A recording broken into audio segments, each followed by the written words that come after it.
Bonjour à toutes et à tous. Je suis très heureux de vous retrouver. De retour en France, toujours pas dans mon studio. Je suis actuellement dans une belle région entre Toulouse et Albi. Plus précisément, je suis dans le Tarn. Voilà. On commence. Bonjour déjà, ma chère Natalia. Bonjour William et bonjour à tout le monde. Et toi, Natalia, tu n'as pas la chance d'être dans le sud, donc tu as encore de la grisaille au-dessus de la tête? Ah oui, ah oui.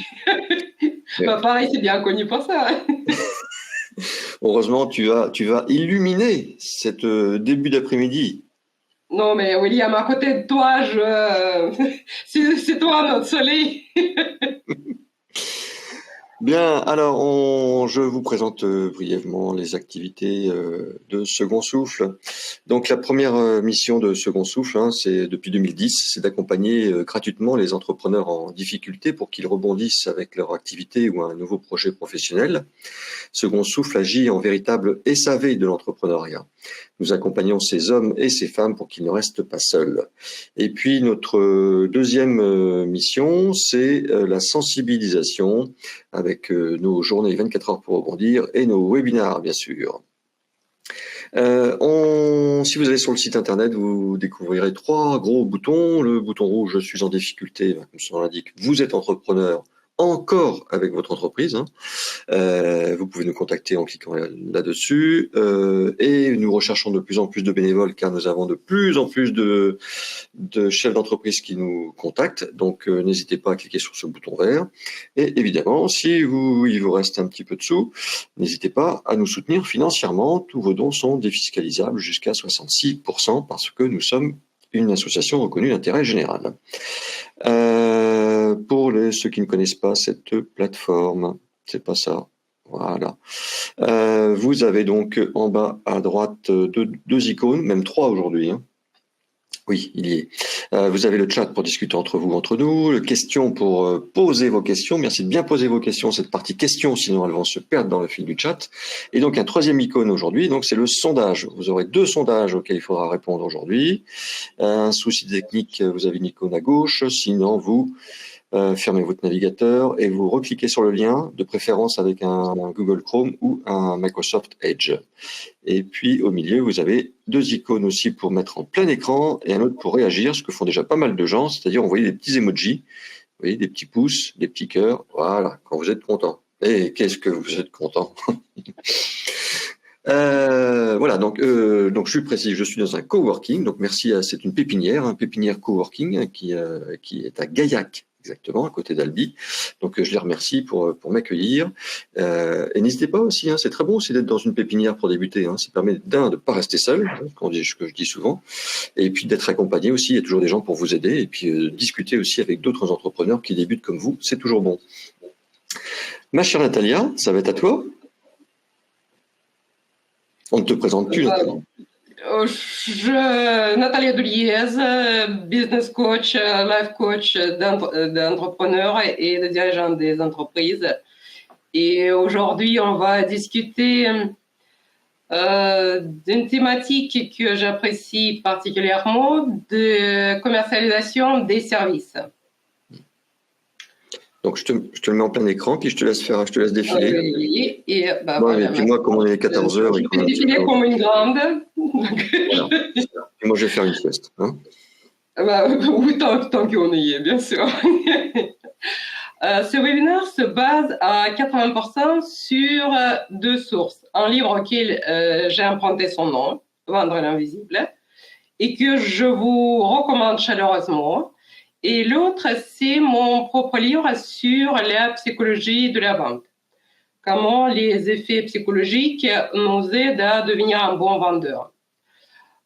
Et également, pendant la présentation, il y aura ce personnage qui va nous accompagner. Il fera peut-être partie de ce livre.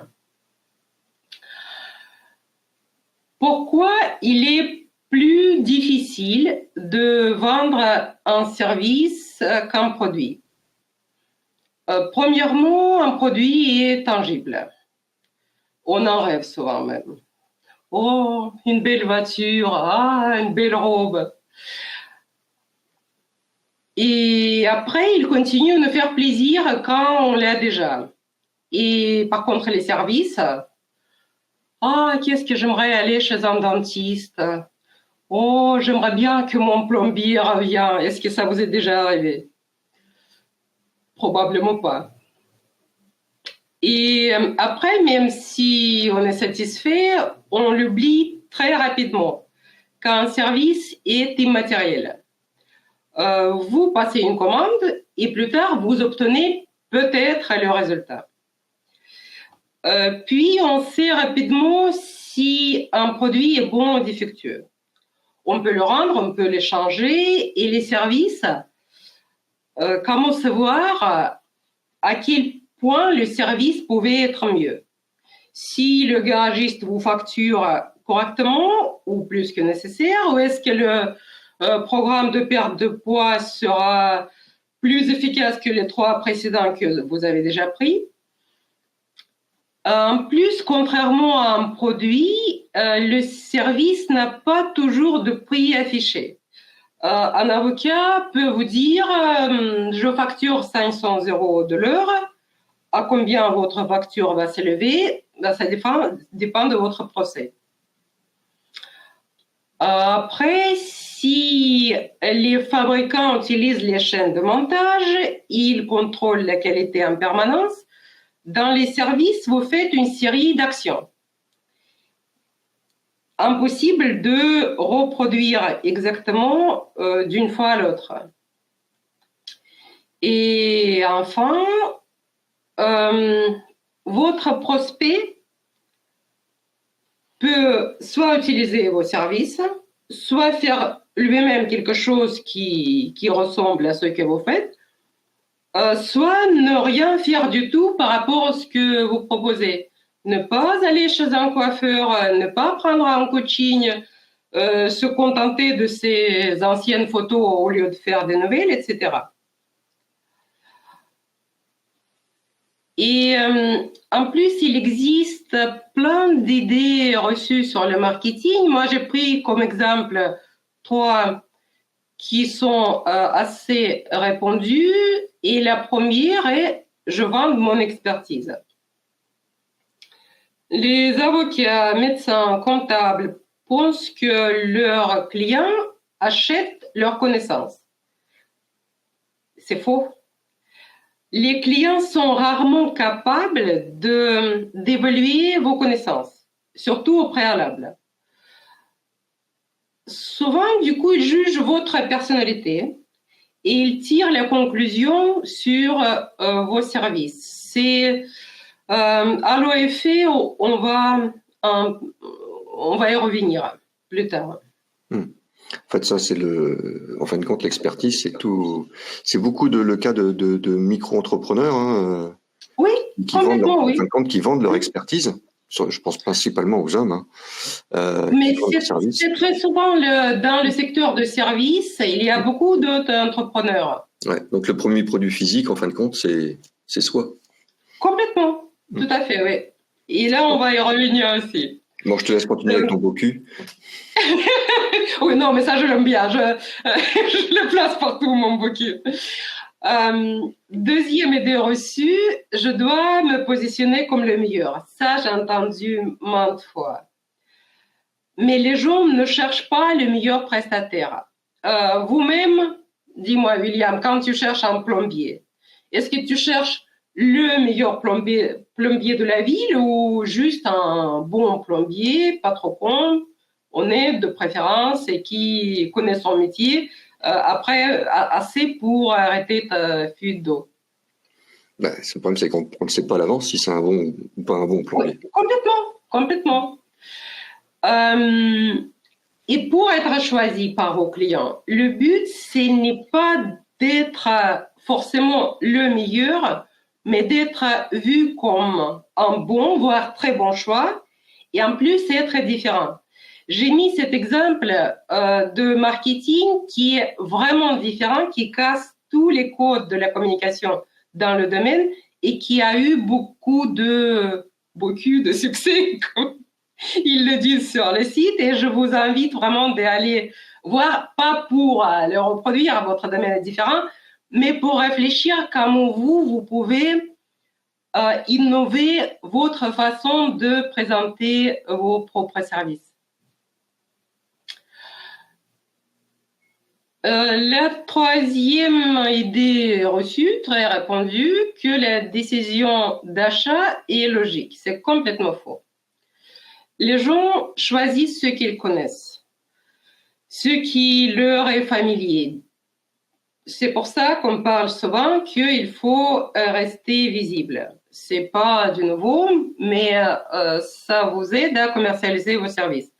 Si vous publiez en permanence des nouvelles, surtout des nouvelles passionnantes, vous serez reconnu comme un expert dans votre domaine.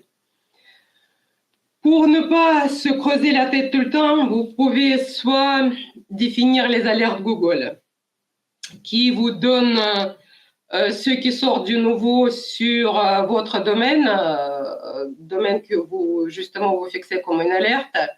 Et après, vous pouvez soit les reprendre comme citation, soit broder autour. Vous pouvez, ChatGPT, c'est toujours votre ami. Il y a une autre technique, je vous invite à regarder. Ça m'aide souvent à trouver sur quoi poster. CQQ, c'est occupé. C'est facile à retenir. Et en fait, CQQ, c'est occupé, c'est comment, qui, quoi, combien, où, quand et pourquoi. Donc, vous prenez les thématiques. Par exemple, pour moi, c'est coaching du dirigeant. Comment choisissons le coach de dirigeant? Qui peut être le coach de dirigeant? Quoi d'intéressant dans le domaine de coaching? Combien coûte un coaching de dirigeant? Etc. Où trouvons les coachs de dirigeant? Etc. Et il y a un autre site que je peux recommander, c'est Answer the Public. C'est pareil, on peut trouver des bonnes idées pour la communication. Donc, et on part sur un autre biais qui est même deux autres qui sont très répandus, c'est principe de primauté et effet pic-fan. Il y a 3 types d'interactions dont les gens s'en souviennent. Au moins, ils s'en souviennent beaucoup plus que d'autres. C'est la première impression que vous faites, effet de primauté. C'est le dernier contact. Et c'est tout ce qui sort de l'ordinaire. Tout ce qui sort des attentes, en bien ou en mal. Pour anecdote, cet effet pic-fan, c'était d'abord remarqué en proctologie. Je reviens vers mon BOCU. Les souvenirs des patients ne reflétaient pas exactement leur expérience, mais étaient définis par tout ce qui sortait de leurs attentes et pour la fin de sculptation. Comment vous pouvez l'utiliser? Vous pouvez étudier où votre entreprise entre en contact avec le client. Quelle impression a le client en chacun de ces points? Par contre, il faut savoir ce que les gens attendent de vous pour définir cette zone grise. Toute interaction qui va se situer entre le niveau tolérable et le niveau désirable de service, vos clients vont probablement l'oublier. Peut-être vous ne pouvez pas éblouir vos clients en permanence, même si William il nous sort périodiquement quelque chose comme ça. Mais si vous voulez qu'ils gardent un bon souvenir de vous, de vos services, soignez la première impression, assurez l'excellent dernier contact. Le client, votre client, est-ce qu'il s'est senti respecté? Avez-vous réussi de le surprendre, de l'impressionner? Et entre ces 2 points, essayez juste de ne pas le décevoir. C'est-à-dire, j'ai oublié de cliquer, c'est-à-dire, voilà, si vous retravaillez vos actions, vous pouvez retravailler juste les actions qui sont sur ces 3 positions, début, fin et tout ce qui sort de cette zone grise entre niveau désirable et niveau tolérable. Et pour ça, il faut aussi surveiller vos promesses et les attentes que vos promesses peuvent créer. Il n'y a rien de pire que de décevoir un client. Et on y revient donc vers Halo du positif ou l'effet associatif. C'est bien connu, la vie est plus facile pour les gens dont l'apparence est belle, comme pour William par exemple. Non mais enfin, vous vous en rendez peut-être pas compte, mais c'est ce que nous vivons tous les jours quand on va chez un commerçant. Oui. Si vous allez chez un commerçant qui est super sympa, qui vous sourit déjà, déjà le contact se fait beaucoup plus facilement et vous avez déjà une confiance déjà, je dirais à moitié aveugle avec ce commerçant et donc vous avez tendance à vouloir consommer avec lui plutôt qu'avec un autre qui aura tendance à ne pas sourire et à vous. Voilà. C'est ce que j'ai, c'est ce qu'on vit régulièrement quand on va à l'étranger et qu'on revient en France. Oui. Quand je suis rentré du Canada, déjà il faisait 14 degrés, il faisait tout gris. Bon, ça, on n'y peut rien. J'étais me chercher un café et un pain au chocolat. Je tombais sur un mec qui tirait la gueule, limite bonjour. Juste avant moi, il s'était déjà pris la tête avec une cliente qui lui avait demandé ça et ça, puis il lui a répondu vous avez qu'à me dire que vous vouliez un menu, ça pourrait coûter moins cher. Voilà, tout de suite. Et puis en plus, on paye pour aller aux toilettes. Alors ça, c'était. Waouh. Voilà, donc bref, voilà. Mais donc le fait que ce premier contact, c'est comme avec l'humain. Complètement. Et donc, comment vous pouvez utiliser ce halo effet? Déjà, vous achetez une halogène, vous la mettez derrière la tête. Voilà. Ça, c'est. En fait, ça, j'ai gardé pour la fin, mais bon, maintenant, déjà, comme William a dit, si vous êtes assez compétent et très sociable, vous aurez bien plus de clients que si vous êtes un brillant spécialiste, mais peu communicatif. Mais même à la rigueur, si vous n'êtes pas compétent, enfin, si vous êtes un tout petit peu compétent. Oui, non, mais quand même. Après, disons que on peut faire une bonne première impression, mais après, si le service n'est pas bon, ça va pas le faire non plus. Mais disons que oui, ça aide bien sûr. Et en plus, vous pouvez mettre en avant une seule caractéristique positive de votre entreprise. Et par l'association, les gens vous en attribuent d'autres. Ça vous permettra de communiquer avec plus d'impact. Et là, donc, avant de passer au prix, je vous pose une question. Quel est votre domaine d'activité? Et ça, je vous propose de mettre dans le chat. Et quelles difficultés principales vous rencontrez personnellement dans la commercialisation de votre service? Si, bien sûr, vous êtes dans le secteur de service. Oui, et je vous rappelle que si vous voulez prendre la parole avec ou sans votre webcam, vous pouvez me le dire dans le chat. Vous me dites, je veux bien monter sur scène avec vous et puis vous expliquer mes domaines de compétences, quelles sont mes difficultés. Vous pouvez me le dire, puis je vous invite à nous rejoindre avec Natalia et moi.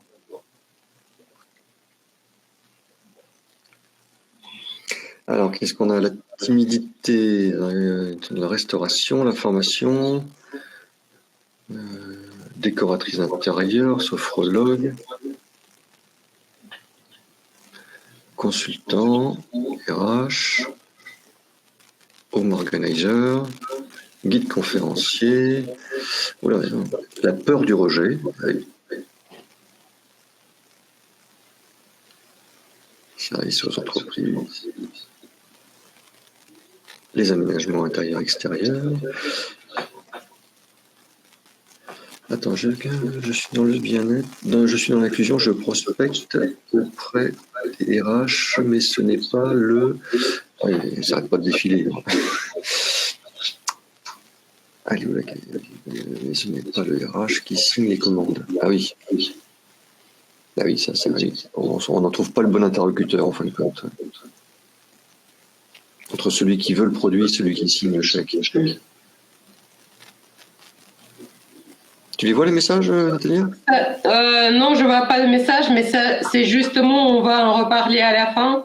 C'était justement ce que dans le programme de formation que je voulais proposer. Alexandra, la timidité pour faire des vidéos. Mais non, faut pas. Imagine, il n'y a rien derrière la webcam, il n'y a personne. Regardez. Il n'y a personne derrière ma webcam. Je suis tout seul.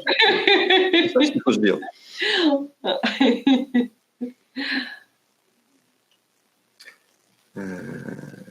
Conseiller d'entreprise, oui, donc la prospection, avoir le bon interlocuteur, oui, comment convaincre un entrepreneur de léguer ses tâches, ah oui, service aux entreprises administratifs et comptables, consultant en stratégie d'entreprise, les particuliers en France ne veulent pas payer un service, ils attendent la gratuité. Ah oui, ça c'est parce que vous êtes trop habitués aux webinaires second souffle qui sont gratuits. Et au second souffle en général. Oui, tout est gratuit chez Second Souffle. Stratégie de com et marketing digital, trop d'experts, cher. Ouais. J'accompagne les particuliers dans leur démarche administrative et la difficulté, la tarification des prestations et la prospection. Alors, on commence à toucher le tarif là. Justement, on va y passer. C'était la première. C'est très bien comme jonction parce que justement, on va parler des prix. Et les prix, tout comme la décision d'achat, n'ont rien de logique. Le milieu est dangereux. Pourquoi? Nombreuses entreprises de services alignent leurs prix sur les prix moyens du marché. Du coup, quel message vous envoyez aux clients? Bon, mais nous ne sommes pas les meilleurs, nos prix non plus. Ben voilà, on est là au cas où, si vous voulez bien de nous. L'entreprise plus chère sera perçue comme les meilleures qualités. Et il y a toujours un fournisseur de services qui sera moins cher que vous. Mais par contre, les prix bas, c'est aussi un piège. Baisser les prix, c'est facile. Tout le monde peut le faire. Encore une fois, quel message vous envoyez aux clients? Bon, mais comme on est petit, pas très expérimenté, nos prix sont bas et vous pouvez économiser un peu d'argent. Est-ce que c'est vraiment ce message-là que vous voulez envoyer à vos prospects et à vos clients? Le prix bradé parle souvent d'une qualité médiocre, même si en vérité, c'est loin d'être le cas. J'ai accompagné, par exemple, une école de langue. La fondatrice est une personne passionnée. Elle a créé une école géniale, avec sa propre méthodologie, c'était vraiment super. Mais le prix était parmi les plus bas du marché. Et ce qui est le pire, il n'était pas du tout respecté par ses clients. Ce qu'on a fait, on a carrément doublé les prix. Au début, c'était une petite révolte. Les gens ne comprenaient pas. Et puis, je ne sais pas, peut-être ils se sont renseignés aussi ailleurs, mais ils se sont habitués. Donc, ma cliente a gagné sensiblement en chiffre d'affaires. Il y avait juste quelques clients qui sont partis, qui ne sont pas supportés ce changement. Très sensiblement, elle a gagné en niveau d'estime et elle était heureuse de faire ce changement parce que ça lui a vraiment enlevé le poids des épaules. Je rappelle encore une fois, c'est ce que aussi les gens disaient dans le chat, que la plupart des clients peuvent faire eux-mêmes ce que vous faites ou ne pas faire du tout. Se couper les cheveux en famille, trouver les techniques de relaxation sur l'Internet ou décorer eux-mêmes leur appartement. Donc, les prix bas, c'est pas vraiment une panacée. Vous aimez les webinaires Second Souffle?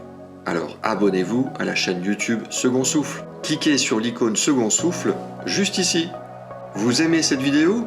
Alors dites-le moi avec un j'aime et un commentaire. Merci. Le prix de votre service doit être équitable. Sinon, déjà, vous risquez un burn-out et l'entreprise risque la faillite. Par contre, si vous voulez entrer dans le haut de gamme, il faut améliorer la qualité de vos services. Il faut bien savoir que pour un service haut de gamme, les gens dépensent plus, mais aussi ils en parlent plus. Ils en parlent plus autour d'eux. Très souvent, mes clients me demandent comment fixer les prix, donc je vais partager quelques outils concrets. En fait, ce n'est pas si facile que ça, c'est ce que le marché peut supporter, ce que les gens seront prêts à payer. Il y a une méthode assez précise, mais pas si facile que ça, mesure de la sensibilité au prix. Je ne vais pas m'éterniser là-dessus. Google est votre ami, vous pouvez vous renseigner, il y a plein d'articles pertinents sur le sujet. L'idée est que vos clients répondent à ces 4 questions sur leurs attentes en matière de prix. Et leurs réponses vous permettent de calculer la fourchette optimale. Si vous ne voulez pas investir trop de temps et d'efforts et faire un sondage, vous pouvez utiliser une méthode plus approximative. Vous montez les prix tant que votre chiffre d'affaires monte. Attention, là je parle des services. S'il y a des producteurs parmi nous, prenez plutôt le bénéfice que le chiffre d'affaires. Sinon, il y a d'autres méthodes. Vous pouvez faire test A/B, vous pouvez mesurer le taux de mécontentement de vos clients par rapport au prix. Si un client sur 5 vous dit que vous êtes trop cher, c'est le taux idéal. Si c'est moins, ça veut dire qu'il faut monter. Si c'est plus, vous pouvez baisser un petit peu. Et pour conclure... Attends, excuse-moi Natalia, je reviens dessus. Ouais. Donc, vous avez une partie du texte qui est cachée à la droite du graphique. Donc, la phrase, c'est « Vous pouvez construire le même graphique avec les bénéfices. Ils prendront en compte votre marge. » Donc ça, je le corrige, hein, vous l'aurez dans les slides que vous pourrez télécharger après le webinaire. Ben, super, merci beaucoup. Et puis bonjour à Tanagra qui est en retard. Donc Tanagra, comme vous êtes en retard, vous aurez droit à une... J'ai perdu le mot. Je ne sais plus comment on disait quand on était enfant. À un gage, voilà. Tant que je continue, tu réfléchis. Après, on fixe un super gage et on demande de monter en scène pour l'exécuter. Ça va être pour tous les gens qui sont en retard. Et moi, je passe au Picasso. Il y a une anecdote, comment lui, il fixait ses prix. Donc, l'histoire est qu'il est assis à la table d'un café en train de faire un croquis.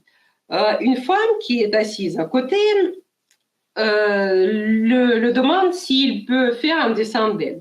Picasso accepte et en quelques minutes, l'esquisse est prête. La dame le demande combien je vous dois. 5 000 francs, répond Picasso. La dame est absolument effarée. Il dit non, mais vous avez mis juste quelques minutes à effectuer ce dessin, à le faire.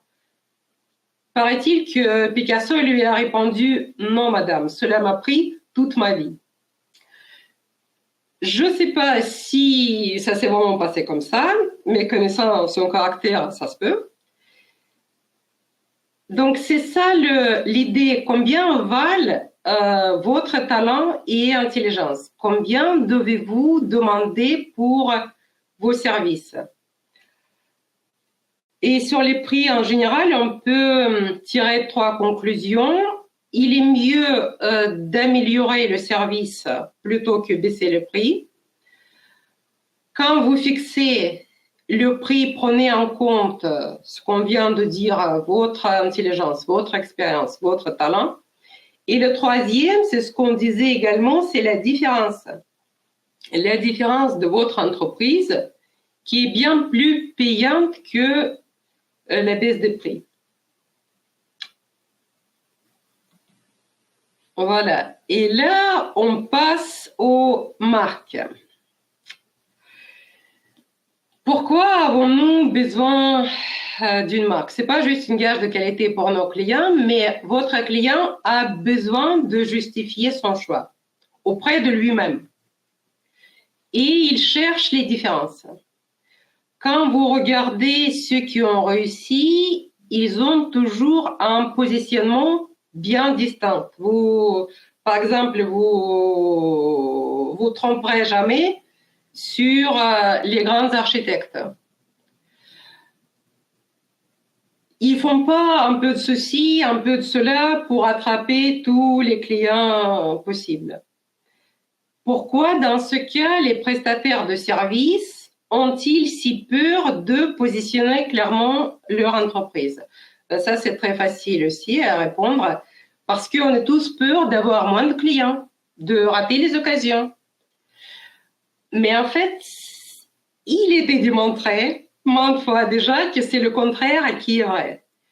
Pour accroître votre activité, essayez de vous concentrer sur un domaine bien restreint.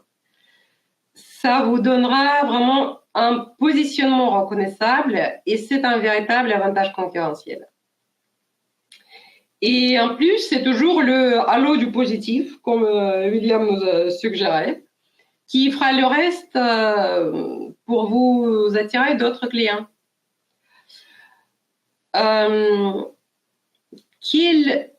Essayez de réfléchir quelles compétences spécifiques votre entreprise possède, quelles compétences spécifiques vous possédez et comment vous pouvez développer, mettre en valeur ces compétences pour avoir vraiment un positionnement bien distinct.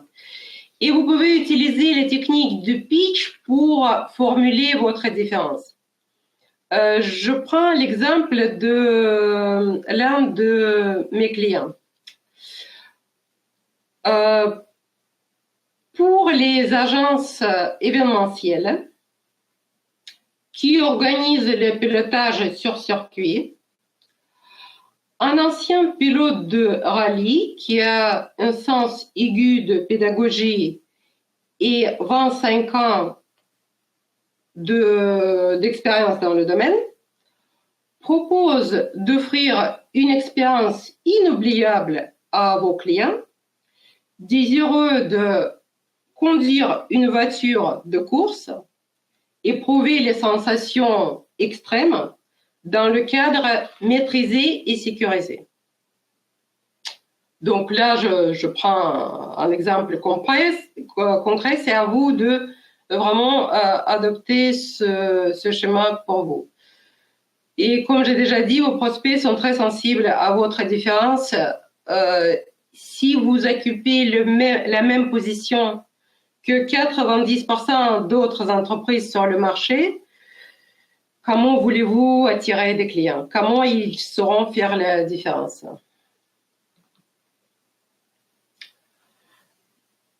Et si on résume, vous devez avoir une position claire, un message simple et cohérent.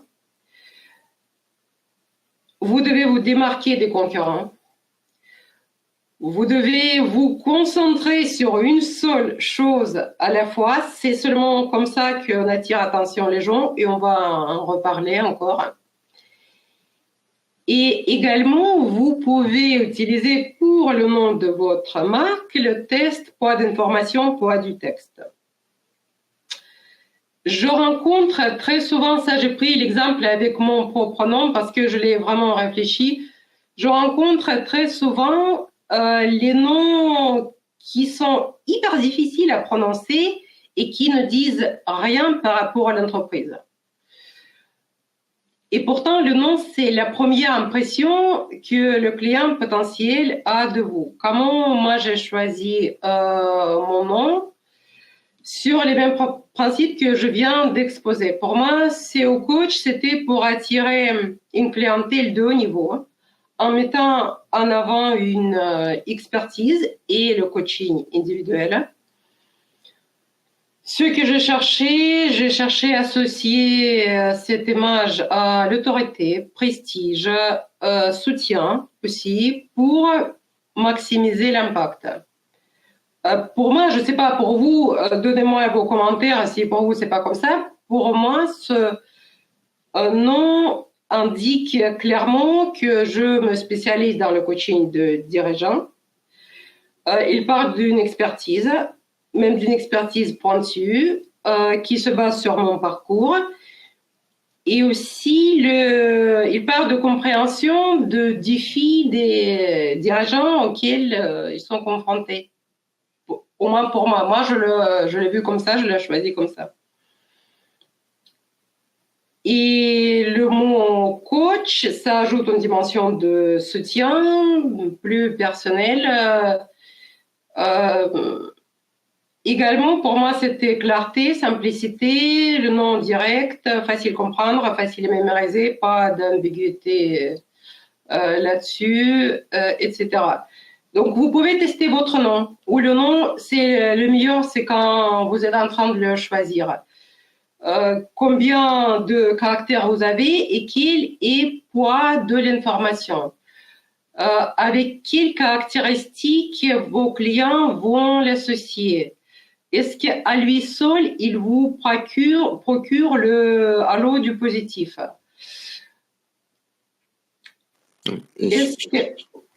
Comment? J'allais rajouter, parce qu'il y a Stéphanie qui dit la marque n'est-elle pas compréhensible, même sans contenir le type d'activité.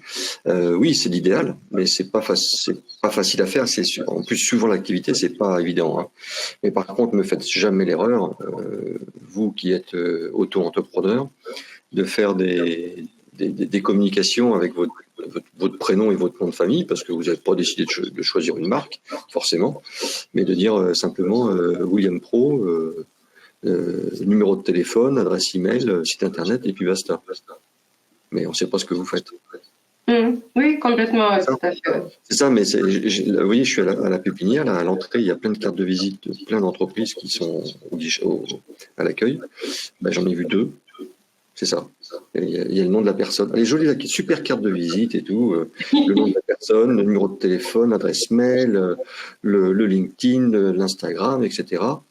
Mais on ne sait pas ce que fait la personne. Oui. Ça, oui, non, mais c'est assez souvent, oui, tout à fait. Mais ça, en fait, bon, on va en reparler encore de ce point-là un peu plus tard. Donc, si on revient au nom, c'est pas juste le nom. Effectivement, il faut faire attention à la cohérence de l'identité de marque. C'est vraiment, il faut que vous alignez tout, votre logo, vos couleurs, pour que tout fonctionne pour vous donner le maximum de visibilité et disons les meilleures perceptions par vos clients. Alors, dans 15 jours, le webinaire, ça sera avec une personne qui fait de l'identité graphique, l'identité visuelle de marque. Ça, c'est super. Bah, justement, c'est la meilleure continuation possible sur ce qu'on est en train de faire. C'est parfait, donc. OK. Donc, on va continuer. Et on va continuer. Justement, on arrive au sondage. Alors, je vous le publie. Normalement, vous devriez pouvoir le voir.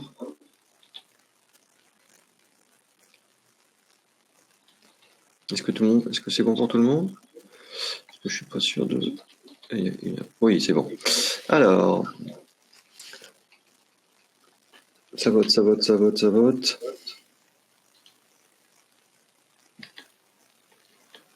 Alors, pour l'instant, ce qui ressort clairement, c'est trouver des clients. 40% de votants disent que c'est trouver des clients. Ensuite, c'est vendre. Fixer un prix.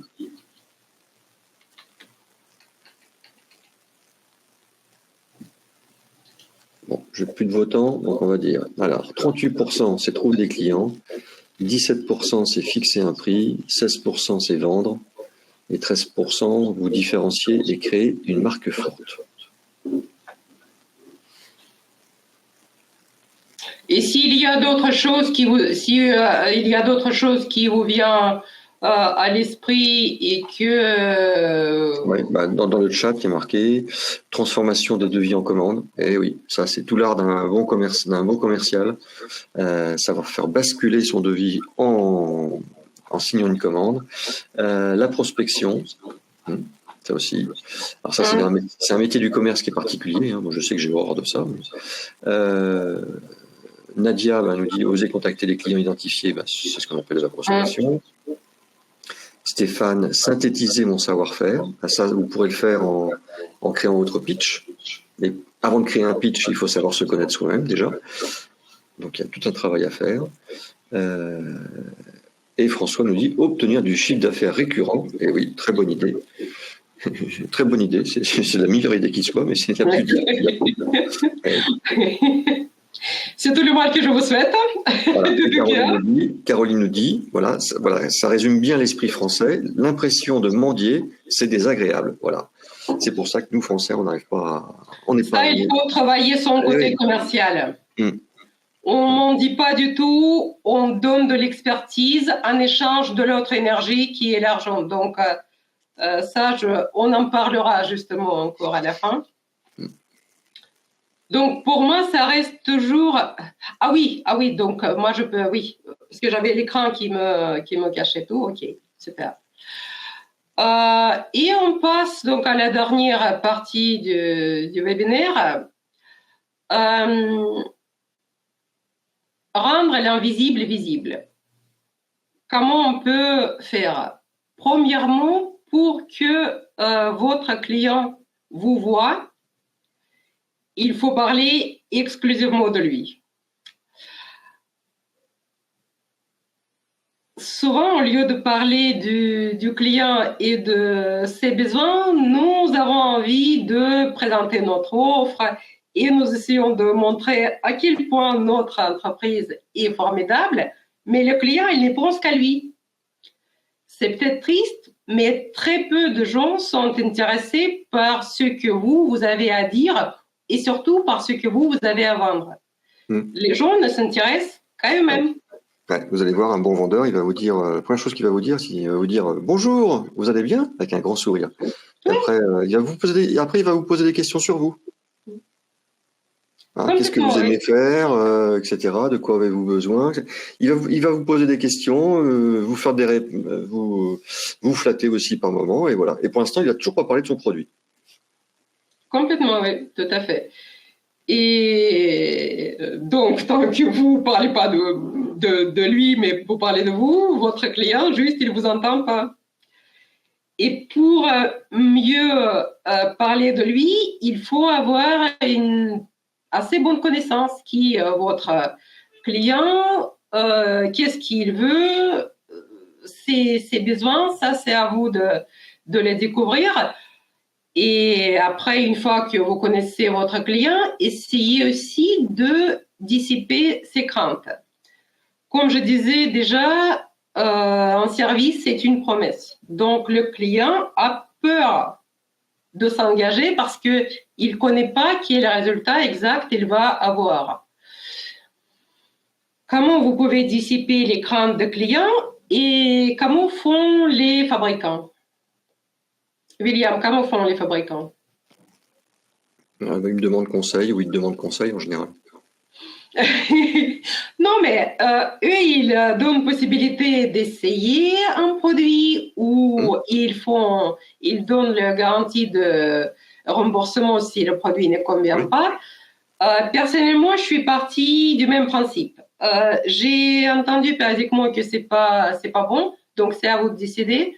Mais moi, je marque dans le contrat que si le client fait sa part de travail et n'obtient pas de résultat, je rembourse intégralement.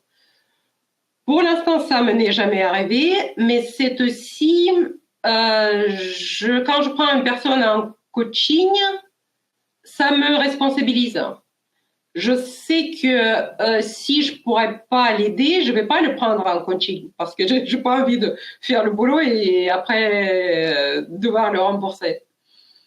Donc, réfléchissez si vous pouvez trouver quelque chose dans ce genre. Proposer un service d'essai, proposer des garanties et surtout montrer des preuves. Déjà, vous pouvez exhiber des témoignages, montrer le plaisir que votre service a procuré à d'autres.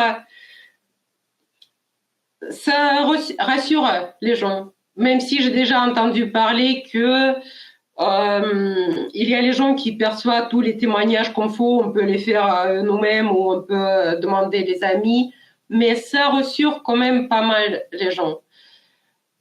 Montrez également à votre client quand vous réalisez quelque chose qui sort de l'ordinaire, qui sort des promesses.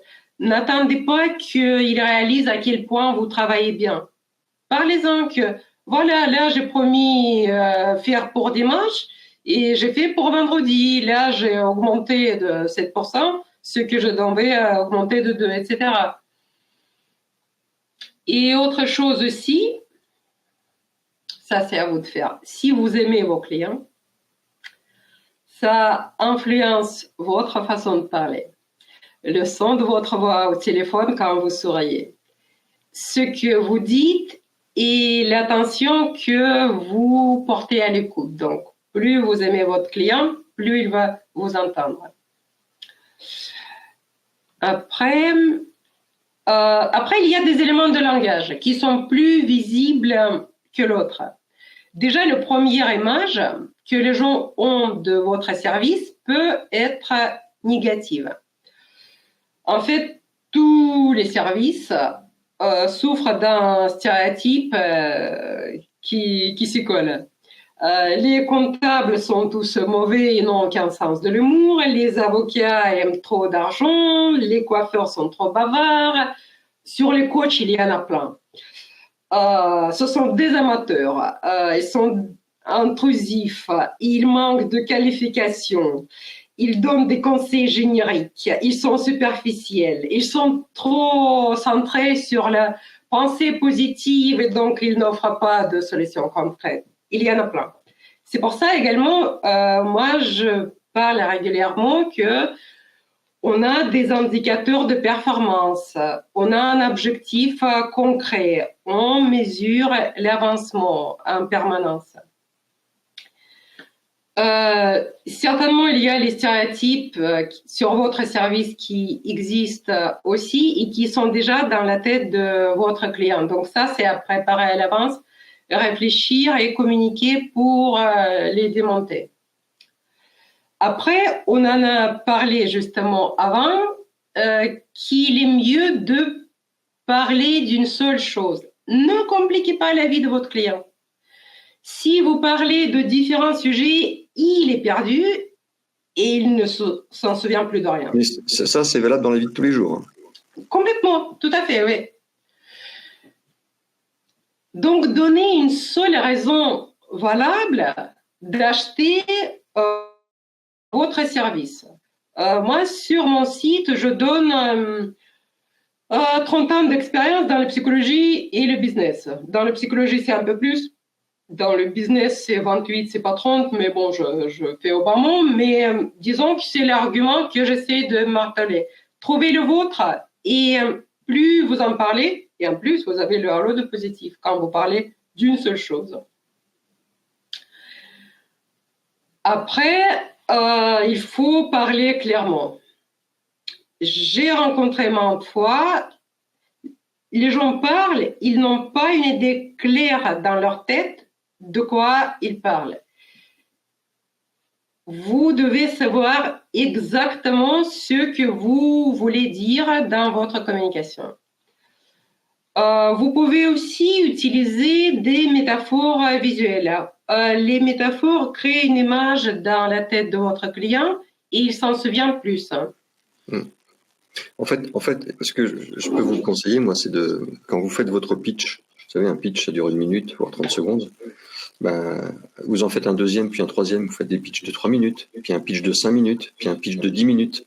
Et vous allez voir que vous allez parler clairement, vous allez pouvoir utiliser des métaphores, parler d'une seule chose à la fois, et vous entraînez avec des amis ou quelqu'un de la famille. Vous allez voir qu'ils vont vous comprendre beaucoup plus facilement une fois que vous aurez fait différents pitchs de différentes longueurs, en fin de compte.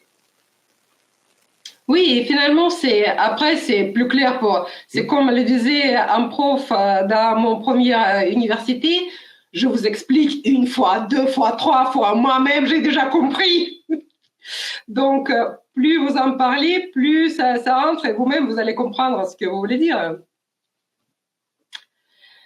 Après, autre chose, essayez d'éviter les clichés. Ça, on les voit toujours beaucoup. Viser l'excellence, tradition de service de qualité, à l'écoute des besoins de clients, proactif, etc. Je m'en souviens, j'ai visité les appartements avec un agent qui n'arrêtait pas de me balancer la chambre de l'ancien, rare sur le marché. Mais c'est juste horrible, je veux dire. C'est creux, ça sent vide de sens. C'est... trouvez vos propres mots, qu'ils soient plus frais, énergiques, percutants, qu'ils reflètent votre propre réalité.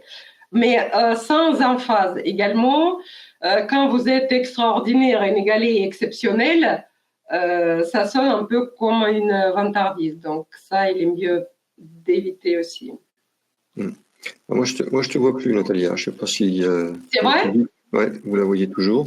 Enfin, moi, je me vois, mais peut-être je suis seule à me voir. Ouais. Ouais. Alors, le conseil de Franck, pour un bon pitch, s'entraîner avec des enfants. Si c'est compris, c'est réussi. Complètement, oui. Par contre, faites ça avec des enfants qui savent déjà parler. Sinon ça... Non, on peut commencer avec ceux qui ne savent pas encore parler. Et après, au fur et à mesure, on va pouvoir passer à ceux qui... Parce que sinon, peut-être quand on commence, ils vont être perplexes, les pauvres. Donc, pour résumer, dans le marketing de service, les raisons logiques pour lesquelles vous devriez être sélectionné, comme votre compétence, votre excellence, votre talent, vous permettent seulement d'entrer dans le jeu. Après, les vecteurs, c'est exactement ce que William disait, les vecteurs se gagnent par les sentiments. Et les sentiments sont liés à votre propre attrait et à l'attrait de la marque que vous créez. En fait, souvent, en business coaching, je souligne les choses que n'importe qui peut remarquer. J'ai souvent l'impression que j'enfonce les portes vertes avec beaucoup de dextérité. Mais dans ce cas, pourquoi, si vous le savez, vous ne le faites pas? Ça, c'est compréhensible également. Il est très difficile d'avoir une vision globale de sa propre entreprise. Et pour ça, chercher de l'aide extérieure, pas forcément du mien, mais il y a des excellents coachs autour de vous. Là, quand je viens de parler qu'il faut éviter excellent, on peut parler, mais de nos concurrents. Ça, c'est permis. Et donc, on arrive à la fin. Et avant de vous remercier, juste 1 minute, je voulais vous parler d'un programme que j'ai proposé à Second Souffle pour aider les bénéficiaires à structurer leur démarche commerciale. Je parle du programme car c'est un mix de formation, de coaching et de challenge. Le but est vraiment de dépasser les blocages internes liés à la vente qui nous empêchent d'atteindre nos objectifs commerciaux, puis construire un système de vente solide, apprendre à identifier et communiquer la valeur de notre produit, maîtriser les techniques pour traiter les objections, c'est super important, les gens ont souvent peur. Apprendre à passer les appels à froid et gérer son stress en même temps, c'est pas facile. Et enfin, élaborer sa stratégie commerciale. Aujourd'hui, j'ai trop de coaching en route, mais j'aimerais vraiment lancer un jour ce programme, peut-être à la rentrée. Si vous souhaitez rester informé, écrivez-moi. N'hésitez pas à me donner vos préférences, même sur les jours ou quoi que ce soit. En tout cas, contactez-moi pour que moi, je pense à vous si ce programme est lancé. Voilà, je viens de vous mettre dans le chat l'adresse mail de Natalia pour lui écrire. Et moi, je vous pose 2 dernières questions. Est-ce que ce webinaire vous a été utile? Pas obligatoirement. Vous pouvez me dire que non, finalement, c'était pas terrible, tout ça. Et par contre, si vous trouvez qu'il vous a été utile, n'hésitez pas à me laisser un témoignage soit sur LinkedIn, soit sur la page de CEO Coach de Google My Business. Ça fait toujours plaisir. Donc là, vous pouvez communiquer dans le chat.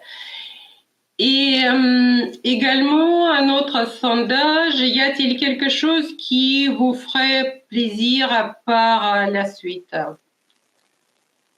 Donc, voilà, là, personnellement, moi, je vote pour la spirale dynamique parce que je l'aime trop. Peu de gens la connaissent. C'est une des théories la plus puissante de notre temps. Et c'est un formidable outil de coaching. Nelson Mandela était coaché avec la spirale dynamique. France Télécom a pris son nom de Orange après ce coaching. Et c'est une super grille de lecture, peu importe si vous êtes salarié ou si vous êtes entrepreneur, pour créer votre entreprise, pour comprendre comment elle se situe. Ben voilà, pour moi, c'est bon. Si vous avez des questions ou quoi que ce soit, voilà, n'hésitez pas. Les réponses aux dernières questions, qu'est-ce qui vous intéresserait pour la suite? 25%, c'est comprendre l'entreprise avec la spirale dynamique. Hein. Ah bah voilà, super, j'ai dit yes. Donc tu l'as bien vendu. Hein. J'ai fait tout pour. Non, mais c'est vrai, c'est super intéressant, c'est passionnant. Ouais. 2, c'est avec 21%, c'est le coaching de groupe. Ça, comme je vous ai dit, contactez-moi, comme ça je fais les listes dès qu'on a un nombre suffisant. Peut-être pas en été parce que tout le monde va être en vacances, mais si on peut le lancer en septembre. J'aime bien parce que c'est plus efficace quand on travaille en groupe, surtout sur ce genre de sujet. C'est toujours sympa. Et puis je vous annonce que on en a parlé dans le métier de commercial, il y a quelque chose qui peut vous aider aussi, c'est de comprendre comment fonctionne la PNL, la programmation neuro-linguistique. Ouais. Et donc là, je vous annonce qu'il y aura un webinaire sur le sujet de la PNL. Alors, c'est pas tout de suite. Hein. Ça sera le 29 novembre 2024. Il y en a un qui est programmé. Voilà. Il y avait quelques questions, on va essayer d'en répondre à quelques-unes. Tiens, Valérie nous dit, est-ce que le pitch, c'est raconter une histoire? Oui. C'est votre histoire, l'histoire de votre entreprise, l'histoire de vos services, de vos produits. Enfin, vraiment, ce qui est vraiment utile, hein, si on prend des pitchs de 30 secondes, est-ce que c'est utile de raconter votre vie? Non, pas forcément, ou peut-être que si. Est-ce que c'est utile de raconter la vie de votre entreprise? Oui ou non. Est-ce que c'est utile de raconter la vie de votre produit? Plutôt oui, en général. Voilà, c'est savoir se vendre rapidement tout en racontant une histoire. Et oui.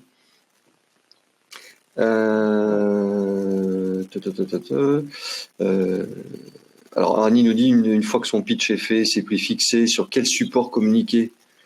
Tout dépend déjà. quand vous aurez fait votre étude de marché et que vous aurez répondu à toutes les questions, le CCOQP, OQQ, c'est de savoir quel est votre public cible. Et en fonction de ça, public cible et quel est votre persona E, c'est-à-dire votre client idéal, vous pourrez savoir vers quel support il vaudra mieux communiquer. Hein, par exemple, si vous ciblez les personnes jeunes, plutôt communiquer sur TikTok, par exemple. Voilà. Une question de Stéphanie. Peut-on se positionner en premium avec des prix en cohérence lorsque l'on commence son activité dans le domaine du réemploi textile? J'ai un doute sur l'acceptation par les clients, surtout en commencement d'activité et donc en n'ayant pas encore de clients. Natalia? Ça dépend. Ça, c'est, je pourrais pas répondre en 3 secondes.